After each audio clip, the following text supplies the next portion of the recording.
You have a story you wanted to share with me about some things that I know you went through in your life. And Yeah, yeah. Not afraid to talk about it. yeah, tell me about 2000, that. 2010. You're talking about my attempt on my life that I failed, which is I always tell people this when I do group speeches to kids. It's what I call my greatest failure became my greatest strength and my greatest victory in the end. 2010 was probably the worst year of my life. My father, the only person I've ever really known as a kid growing up, because I didn't really know my mom. He had a long battle with stage 4 cancer. So watching him go through those battles, watching him go through chemotherapy, watching him go through all those struggles, and then losing him on December 5th was just so much heartbreak. And then going through losing him on December 5th to going out of town to take care of stuff for his burial costs, and then coming back and seeing my house got broken into and everything stolen. And just, I mean, when I mean stolen, I mean everything was stolen. That left me with a whole burden on my heart at the time. I was thinking, like, I got nothing. No, and my family photos were taken. Like, everything was gone. So I was very young at that time. And yeah, I went through a really dark spell. December 10th, uh, I made a decision that I was going to commit suicide. And I tell people, like, when you talk about the divine intervention in life, sometimes you're thinking it's going to be that time, and then it's not. Uh, I always tell people this. Went down to the riverbank where my house was at, and wrote a letter and took a gun that I have fired 100 times, never jammed on, not once. Cleaned it, wrote the letter out, put in a message, went in, put the gun in my mouth, pulled the trigger. I'm the only few people that say, did it. Pulled the trigger, gun jammed. A gun Oh, that never jammed, not one day in my life, not once. Now, when this happened, I ain't gonna lie, I broke down because I was thinking to myself, like, lost my father, lost everything I've ever owned, and I couldn't even do this. I just beyond devastated. Get up, was decided I'm gonna go probably walk back up to the house. Don't know what I want to do, but I was in the middle state of I tried and I failed.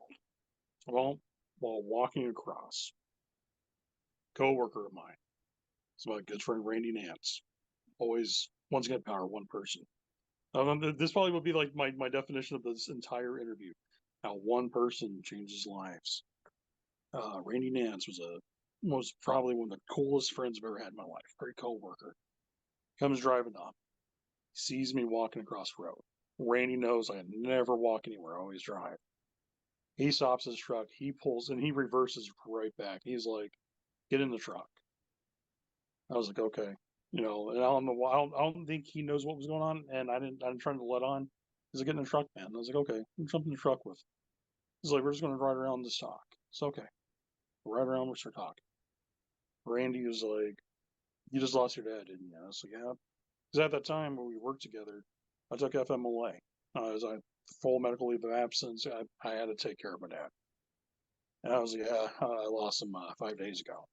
And he was like, "Well, there's a few things that you need to do before you figure out what you're going to do with your life." He's like, "Now that you have this freedom, now that you've lost him, he would probably want you to go try to live your life, but he would probably want you to also try to discover your happiness again." He's like, "You've had all that mournfulness, you had all this heartbreak, you literally watched him crumble in front of you." He's like, "You need to give yourself some time to grieve, but you also need to give yourself time to actually start enjoying life again and finding reasons." He gives me this great advice. This is the same advice I give to everyone I talk to go through depression. Get yourself a notebook. Every day, find one reason to live. Find one thing. It doesn't have to be Today I lift 500 pounds. Could be like today I watch sunrise, or today I see birds chirp, or I see I heard a baby laugh with bouncing on the lap of a mother. Little things, watching a flower, little things that you can actually appreciate. He said it the best. He said it, the beauty of simplicity. He said if you give simplicity a chance, the world's beautiful thing, more beautiful than a band. I was like, wow, and it hit me. I was like, I never thought of any of this stuff because at that time I was drinking myself. I was just in a dark place. He said, now I want you to do another thing. He said, now you're outside of this notebook. He said, I want you to buy a map. And he said, make it a world map if you want, or a map of the United States. Doesn't matter. Just have a map. Then I want you to close your eyes. I want you to take a dart. Wherever that dart lands, go visit that location. So I did that numerous times. And every time I would always land someplace I'd never been to before. So I'd go on these road trips and I would go and sometimes not know not one soul in that area, not one soul in that state, and there's been a few that I've been to a couple of other countries that I've never thought I would ever go to, but it's the best experience because I got to meet people from all walks of life.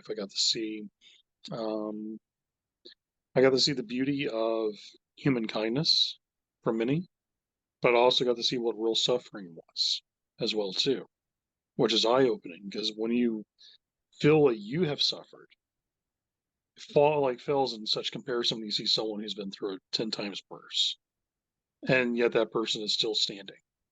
And you have to ask yourself, like, if they can go through this, then I have no excuse not to keep going myself. Life changing. Those moments in life changes your perspectives. Really does. So once again, power of one person. Took one person's seeing something that they knew that was didn't look right. I'm gonna stop and talk to him. And he did. Years later, I told that to Randy.